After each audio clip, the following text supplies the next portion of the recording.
वंदे मातरम. यात महत्वाचा एक भाग हा होता की या सगळ्यांना मारून टाकलं, ठीक आहे,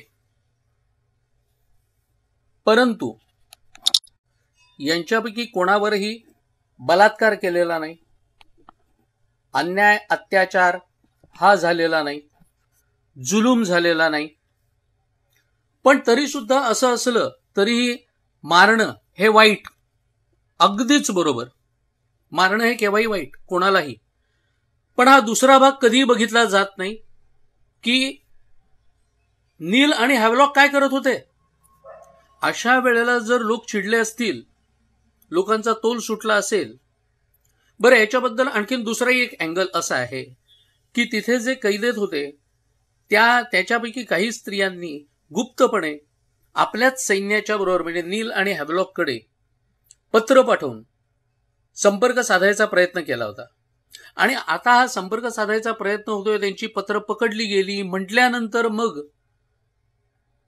सैनिक चिडतील, नाही तर काय होणार. याबद्दल आणखी एक सांगितलं जातं की कानपूरमधलेच काही कसाई बोलवले आणि त्या कसाईंनी तिथल्या त्या सगळ्या लोकांना मारून टाकले. वाईट वाटतं आपल्याला, यात वादच नाही. कोणालाही मारणं अशा पद्धतीने, त्यातून स्त्रिया आणि मुलं असतील तर त्यांची कत्तल होणं हे वाईट वाटतं. पण ते सुद्धा वागले कसे होते हे नाही बघितलं जात. नील आणि हॅव्हलॉक कसे वागत होते कानपूरला येईपर्यंत तेही बघितलं जात नाही. इंग्रजी 8 आणि 9च्या आकड्यामध्ये हिंदुस्थानी लोकांना फासावरती चढवलं जात होतं, याच्याही बद्दल आपल्याला काही वाटत नाही. आपल्याला ना शत्रूची बाजू घेण्यामध्ये काय जास्त समाधान वाटतं ते मला कळत नाही. पण कित्येक हजार लोक मारले गेले, याचं बक्षीस काय मिळालं होतं ते आपल्याला सांगतो मुद्दाम, म्हणजे आपल्या लक्षात येईल. याच नील आणि हॅव्हलॉक या दोघांचं नाव अंदमान मधल्या 2 बेटांना दिलं गेलं. आपण जे अंदमानला जातो तेव्हा नील आयलंडला गेलो होतो आणि हॅव्हलॉक आयलंडला गेलो होतो असं म्हणतो ना, ते नील आणि हॅव्हलॉक हे 1857चे हे क्रूर राक्षस. पण आम्हाला ते काही माहिती नसतं आणि त्यामुळे कित्येक शहाण्यांनी आता मध्यंतरी ज्या वेळेला पंतप्रधानांनी त्या बेटांची नावं बदलली आणि त्यांना स्वराज्य बेट आणि शहीद बेट ही नावं दिली, त्यावेळेलाही काहींनी असं सांगितलं की मूळ नावं कायम खरं म्हणजे राहायला पाहिजे होती. आपण नावं बदलून काय साधण, मूळ नावं नील आणि हॅव्हलॉक ही मूळ नावं ब्रिटिशांनी जाणीवपूर्वक दिलेली आणि त्यांनी जे काही आपला अपमान करण्याकरता अशी नावं दिलेली असतात ना, ही देशाच्या अंगावरच्या जखमांचे व्रण असतात. हे व्रण दागिन्यासारखे मिरवायचे नसतात, एखाद्या शस्त्रक्रियेने बरे करायचे असतात. तेच आपल्या पंतप्रधानांनी केलं तर त्यात वाईट काय. आणि त्यावेळेला आपल्याला जर आठवत असेल तर फेसबुक, ट्विटर वगैरे या माध्यमांमधून बरीच मोठी मोहीम ही सुरू केली होती मी. आपण सगळ्यांनी त्याला प्रचंड साथ दिला, लोकांचा साथ मिळाला. वर्तमानपत्रांमधून त्याच्यावरती बातम्या सुद्धा आल्या. मग दिल्लीवरून फोन आला की लोकसभेमध्ये याच्याबद्दलचा प्रश्न मांडायचा आहे, त्यामुळे याची माहिती द्या. मग त्याची माहिती तिथे योग्य जागी पुरवली. त्यानंतर परत वर्षभर जवळपास काही झालं नाही, तेव्हा आम्हाला वाटलं की सगळ्या सरकारी खाक्या आहे, यांनी फक्त आपली माहिती मागवायची म्हणून मागितली. पण तसं नाही झालं. ज्यावेळेला पंतप्रधान गेले आणि पंतप्रधानांनी शिवाय रॉसचं सुद्धा नाव बदललं आणि नेताजी सुभाष द्वीप असं नाव त्याला दिलं, तेव्हा हे ज्या वेळेला माननीय पंतप्रधानांनी केलं त्यावेळेला म्हटलं की अरे नाही, कुणीतरी लक्ष देत असतं इथे आणि कामं होत असतात, हे सगळ्यात महत्वाचं असतो. हा सगळा बीबी घराचा भाग हा सांगायचा राहून गेला होता. त्यानंतर आणखी एक भाग म्हणजे नानासाहेब पेशव्यांचं. नानासाहेब पेशव्यांचं नेमकं पुढे काय झालं खरोखरच इतिहासाला नीटसं माहीत नाही. पण गोंदवलेकर महाराजांच्या चरित्रामधला एक भाग असा येतो की नेपाळला तराईच्या जंगलामध्ये ज्या वेळेला नानासाहेब होते त्यावेळेला गोंदवलेकर महाराजांनी त्यांना नैमिषारण्यामध्ये राहण्याची सूचना दिली आणि मग नैमिषारण्यामध्ये नानासाहेब त्यांचं शेवटचं आयुष्य हे सगळं ईश स्मरणामध्ये घालवत होते. शेवटच्या क्षणाला तिथे स्वतः गोंदवलेकर महाराज आले आणि गोंदवलेकर महाराजांच्या सान्निध्यातच यांनी प्राणत्याग केला, अशी एक कथा सांगण्यात येते. हे सगळ्यात महत्वाचं म्हणजे गोंदवलेकर महाराजांचं एका संत माणसाचं सान्निध्य हे नानासाहेब पेशव्यांना लाभलं. नानासाहेब पेशव्यांच्याच कडे असलेले तात्या टोपे, तात्या टोप्यांचं मूळ आडनाव टोपे नाहीच, हे आपल्या इथल्या येवल्याचे. येवल्यामध्ये एकदा व्याख्यानांना गेलो होतो तेव्हा मी मुद्दाम तात्या टोपेंची तिथे असलेलं एक स्मारक आहे ते शोधायला गेलो होतो आणि ते पाहिल्यानंतर वाईट वाटलं होतं. आता त्याची अवस्था चांगली असावी असं मला वाटतं, पण तेव्हा मात्र मी जिथे गेलो होतो त्या जागेवरती ती जागा आधी साफसूफ करून घ्यायला लागली. तिथे भरपूर कुत्री वगैरे होती, उकिरडा असल्यासारखी अवस्था होती. ते सगळं साफसूफ करावं लागलं. तिथे अर्धपुतळा आहे तात्यांचा, त्याचं दर्शन घेतलं. आणि अर्थात ही बऱ्याच वर्षांपूर्वीची गोष्ट झाली. त्याच्यानंतर आता ती जागा चांगली झाली असेल असं मानायला काही हरकत नाही. जर झाली नसेल तर तिथले जे कोणी असतील ते मुद्दाम लक्ष देतील, यात माझ्या मनात अजिबात शंका नाही. तात्यांचे वडील हे अतिशय विद्वान होते आणि विद्वान असल्यामुळे दुसऱ्या बाजीरावांनी त्यांना नवरत्नांनी जडित असलेली अशी टोपी दिली आणि ती टोपी त्यांना दिल्यामुळे त्यांचं आडनाव झालं टोपे. 1814चा तात्या टोप्यांचा जन्म. अर्थात यांनी पुढे म्हणजे शास्त्र वगैरे या भागामध्ये काहीच केलं नाही. खरं म्हणजे विशेष असं तात्या टोपेंनी काही केलेलं त्यांच्या पूर्वायुष्यात असं दिसत नाही. आणि त्यामुळे त्यांना एक आहे स्वयंपाक छान बनवायचे, त्यामुळे त्यांना स्वयंपाकघरामध्ये ते आचारी म्हणून होते. बुंदी पाडताना, झाऱ्यातून बुंदी पाडताना हा आचारी ज्या वेळेला युद्धाच्या वगैरे गोष्टी बोलायच्या, युद्ध कौशल्याच्या गोष्टी बोलायचा, त्यावेळेला ते सगळं कुठेतरी नानासाहेबांच्या कानावरती गेलं आणि नानासाहेबांनी त्याला बोलवून घेतलं. होती तर जुनी ओळख, यात वाद नाही, पण जुनी ओळख ही अशा पद्धतीची सुद्धा आहे आणि हा या एका गोष्टीमध्ये याला विलक्षण गती आहे असं म्हटल्यानंतर नानांनी त्याला सैन्यामध्ये घेतलं. पुढे सेनापती झाला.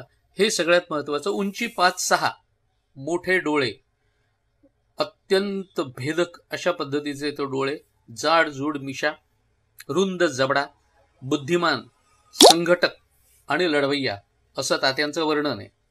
उर्दू, गुजराती आणि मराठी याच्यावरती प्रभुत्व होतं, पण इंग्रजी मात्र फक्त सहीपुरतंच त्यांना यायचं. व्यक्तिमत्व हे इतकं प्रभावशाली होतं की खुद्द ग्वाल्हेरवरती जेव्हा त्यांनी हल्ला केला त्यावेळेला जयदेवराव शिंद्यांचं सैन्य जे लढायला म्हणून आलं होतं, ते लढायला आलेलं सैन्य तात्यांनाच येऊन सामील झालं. मला जगातलं कदाचित हे एकमेव उदाहरण असेल, नेमकं माहिती नाही, आणखीन शोध घ्यायला पाहिजे, की जे लढायला म्हणून आलं सैन्य ते यांनाच येऊन सामील झालं. आणि अशा पद्धतीचं असलेलं व्यक्तिमत्व. 16 जुलै 1857ला कानपूर पडलं. हॅवलॉक कानपूरमध्ये शिरला. त्यावेळेला माघार घ्यायला लागली होती, पण माघार घेऊन तात्या गप्पांमध्ये बसले. त्यांनी बिठूर, कानपूर इथून 4000 सैनिक गोळा केले, कारण लखनौ रेसिडेन्सीवरती वेढा पडलेला होता. विचार असा होता की लखनौ रेसिडेन्सीकडे हॅवलॉक ज्या वेळेला जाईल त्यावेळेला परत एकदा कानपूरमध्ये आपण हल्ला करूया. पण सरसेनापती कॅम्पबेल हा तिकडे गेला आणि जाताना त्यांनी विंडहॅमवरती सगळी जबाबदारी दिली कानपूरची. तात्यांनी जो हल्ला केला कानपूरवरती, त्यात विंडहॅमचं नुकसान तर झालंच, त्याचा पराभवही झाला. एका दिवसात 3 वेळा हल्ला केला आणि 3 वेळा त्याचा पराभव केलेला आहे त्यांनी. या सगळ्याची नोंद आपल्याला सांगितलं तर आश्चर्य वाटेल. जरा नीट नाव ऐका म्हणजे आपल्या लक्षात येईल की कोणी लेख लिहिला माहितीये.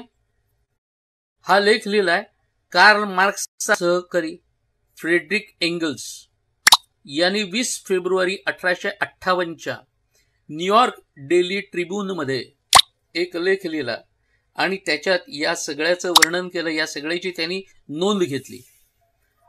पण पुढे कानपूर हातात नाही आलं, कारण असलेल्या तोफा आणि शिस्तबद्ध असलेलं सैन्य याच्यामुळे तात्यांना माघार घ्यावी लागली. पण तात्यांची जरब एवढी जबर होती की क्रिमिया आणि चीनकडच्या युद्धावर होतं इंग्लंडवर पाठवून देण्यात आलं. कारण काही झालं तरी आता हिंदुस्थानात गरज आहे आणि नाहीतर हिंदुस्थान आपल्या हातून जाईल असं वाटलं म्हणून. म्हणजे कर्नल माल्कमनी जी नोंद केलेली आहे की एकदम हल्ला करणं आणि निसटणं हे तात्याचं तंत्र आहे. अनेक वेळा हरून सुद्धा परत परत नव्या दमानी उभं राहणं, बेशिस्त असलेली आपली सेना ती सांभाळणं, शस्त्र साहित्य हे सतत गोळा करणं, कारण ते युद्ध एखादं हरलं गेलं तर शत्रूच्या ताब्यात पडायचं आणि मग तिथून ते परत एकदा गोळा करावं लागायचं. अत्यंत प्रतिकूल परिस्थिती होती. आणि याशिवाय रोज 60 मैलाची दौड सरासरी, एवढं सगळं तात्या करत होते. आणि त्यांचं असलेलं सैन्य सुद्धा. ग्वाल्हेर घेतलं, जवळ असलेलं मोरार हे सुद्धा पडलं. युरोज तर सतत पाळतीवरती होता. युरोजचं सैन्य राणीपासून, झाशीच्या राणीच्या पासून ते आता पार ग्वाल्हेरपर्यंत येऊन तो थडकलेला होता. अर्थात एक आहे की बांद्याचा नवाब आणि रावसाहेब पेशवे हे मात्र सतत नानांच्या बरोबर, तात्यांच्या बरोबर होते. तात्यांनी नर्मदा ओलांडली. लंडन टाइम्स युद्ध वार्ताहर जो होता, सर विल्यम रसेल त्याचं नाव, तो म्हणतो, our very remarkable friend Tatya Tope is too troublesome and clever and enemy to be admired. तो जिंकतो, हरतोय, तो ठाणी घेतोय, तो गमावतोय. त्याच्या हालचाली अत्यंत विजगतीच्या आहेत. पर्वत असो, नद्या असो, दर्याखोऱ्या असो, दलदल असो, कुठूनही तो कधी आमच्या सैन्याच्या पुढे असतो, तो कधी आमच्या सैन्याच्या मागे असतो. नर्मदा त्यांनी 2 वेळा ओलांडली. नर्मदा ओलांडून जर दक्षिणेकडे तो पोचला तर मात्र मोठं कठीण काम करेल, हे तितकंच खरं. पण असं असून कुठूनही तो शिताफीने निसटतो, शिताफीने येतो, त्याला जे करायचे ते करतो आणि सहजपणे नाहीसा होतो. याबद्दल त्याचं कौतुक करायला पाहिजे. हे शत्रू सुद्धा म्हणतो बरं का. आणि अशा पद्धतीने तात्यांचं एकीकडे लढण्याचं काम चालू होतं. अर्थात एक होतं की हा सेनानी अत्यंत धडाडीचा होता, तितकं धडाडीचं त्याचं सैन्य नव्हतं, हे सगळ्यात महत्वाचं. आणि त्यामुळे वारंवार हल्ले करून करून शत्रूची शक्ती क्षीण करता आली त्यांना, पण शत्रूवरती विजय मिळवता आला नाही, हे महत्वाचं. अखेर असा माणूस जर सहज पकडता येत नसेल तर काय करावं, हे ब्रिटिशांना छानपैकी माहिती होतं. तेच त्यांनी केलं आणि शेवटी गद्दारी झाली. नरवर संस्थानाचा मानसिंग होता, राजा मानसिंग. ग्वाल्हेर संस्थानिकांनी याचं हे छोटंसं संस्थान ताब्यात घेऊन टाकलं होतं. ते आपल्याला मिळावं एवढ्या एका कारणाकरता या मानसिंगांनी तात्या टोप्यांना पकडून देतो हे मान्य करून टाकलं. आणि मग ग्वाल्हेरच्या जवळच्या पारोनाच्या जंगलामध्ये एकदा रात्री तात्यांना बोलवलं गुप्तपणे भेटायला एका गुहेमध्ये. तिथे तात्या गेले विश्वासून, त्याच्याशी बोलले वगैरे, कसं लढायचं कसं नाही वगैरे. मानसिंगनी सगळं होत हो वगैरे मिळवली त्यांच्या. आणि मग आता रात्री खूप उशीर झालाय, त्यापेक्षा इथेच झोपा, उद्याला गेलात तरी काय हरकत आहे, असं म्हणून तात्यांची तिथे सोय केली. तात्या त्याच्यावरती विश्वास ठेवून निर्धास्तपणे झोपले.